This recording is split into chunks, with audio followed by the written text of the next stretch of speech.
संपूर्ण महाराष्ट्र दीपोत्सव साजरा करतोय, आनंद साजरा करतोय। मात्र पूरग्रस्त शेतकरी जे आहेत ते त्यांच्या घरी दिवाळी साजरी होताना आपल्याला पाहायला मिळत नाही आहे।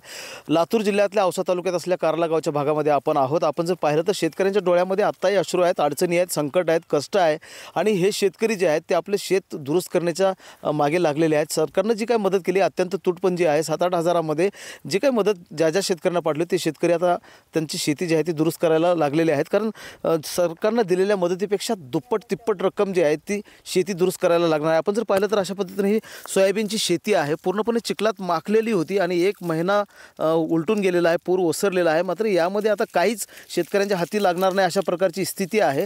कारण आपण जर लक्षात घेतलं तर याच्यामध्ये कसल्याच प्रकारचे दाणे जे आहेत ते येत नाहीत आणि त्यामुळं याची रास करून किंवा खळं करून देखील आडत बाजारावर किंवा मग दुकानदाराकडे न्यायला शेतकऱ्याच्या हातात काहीच उरत नाही। त्यामुळं शेतकरी आता ही पिकं जी आहेत ती पूर्णपणे काढून टाकायला लागलेली आहेत आणि काढून टाकण्यासाठीचा खर्च जो आहे तो मोठा आहे आणि त्यामुळे शेतकरी अडचणीत आलेल्या पाहायला मिळतात। दिवाळी शेतकऱ्यांच्या कुटुंबामध्ये साजरी होत नाही आहे अशा प्रकारची स्थिती आहे। कारण शेतकऱ्याच्या पदरामध्ये पैसेच नाहीत आणि त्यामुळं वाईट अवस्था झालेली आहेत। एक महिला शेतकरी जे आहेत ते वृद्ध आपल्यासोबत आहेत, त्यांच्याकडनं जाऊन घेतात। मला सांगा काय अवस्था झाली आहे शेताची? शेताचं व्यवस्था लय वक्ती उलाल्या असला दिवाळीचा सण गेला तर एवढं खायला आम्हाला काय मिळालं नाही। एका 2 किलो तेल मिळण्या गेले, इतकी परिस्थिती माझी बेकार आहे, लई बेकार आहे साहेब। तुम्हाला का सांगू आता कशानं पाळी कशानं घालू, पेरू कशानं, बी कुठला आणू, कसं करू सांगा आता। कशालाच पैसा नाही जवळ, लेकर बाळा घरात लोळल्यात, का करावं? सोयाबीनवरच दिवाळी होती, सायबीनवर दिवाळी सायबीनवरच करत होतो की सायबीन गेलं पाण्यानं सगळं, नदीच्या वाहून सगळं, नदीचं पाणी, वड्याचं पाणी, काय बघा तुम्ही डोळ्यानं तुमच्या हाय का काही काही काही निघाले, चिपट्याची रास निघाली इथं। डोळ्याचं ऑपरेशन पण होतं, डोळ्याचं ऑपरेशन तर दिसणार मला, कसं करावं आता? अत्यंत वाईट अवस्था जी आहे ती या भागातल्या शेतकऱ्यांची आहे आणि परिस्थितीचं पूर्ण नुकसान झालेलं आहे, पूर ओसरलेला आहे, महिना उलटलेला आहे। मात्र त्या वेदना ज्या आहेत त्या संपत नाहीत। मला सांगा काय अवस्था झाली? काय नाही हो, खायला घरात जेवारी नाही, काय नाही, कपडे नाहीत, कसं करणार आम्ही? लेकरं 10-15 लेकरं आहेत, नवरा, मी काय खाऊ?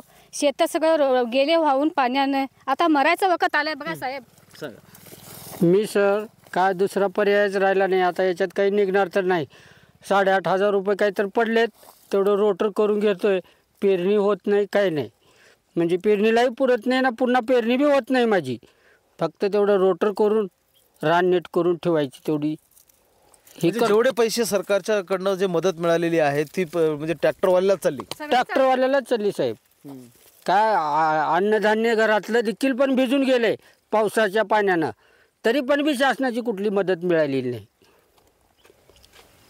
अत्यंत दयनीय अवस्था जी आहे ती या भागातल्या शेतकऱ्याची झाली आपल्याला पाहायला मिळतं। पूर्णपणे चिखलात माखलेली ही शेती आहे। आपण जर पाहिलं तर पूर्णपणे 1 महिन्यापेक्षा जास्त काळ जो आहे तो पूर ओसरलेला झालेला आहे। मात्र शेती दुरुस्त करण्याचं मोठं संकट जे आहे ते शेतकऱ्यांसमोर आहे। वेगळं अनुदान शेती दुरुस्तीसाठी सरकारनं द्यावं अशा प्रकारची मागणी शेतकरी करतायत। अनेक शेतकऱ्यांची जमीन जी आहे ते म्हणजे खचून गेलेली आहे आणि त्या दुरुस्तीसाठी मोठा खर्च येतो आहे आणि त्यामुळं वेगळं पॅकेज जे आहे ते सरकारनं जाहीर करावं आणि तातडीनं मदत द्यावी अशा प्रकारची मागणी शेतकरी करतायत। महेंद्र जोंधळे, TV9 मराठी, लातूर।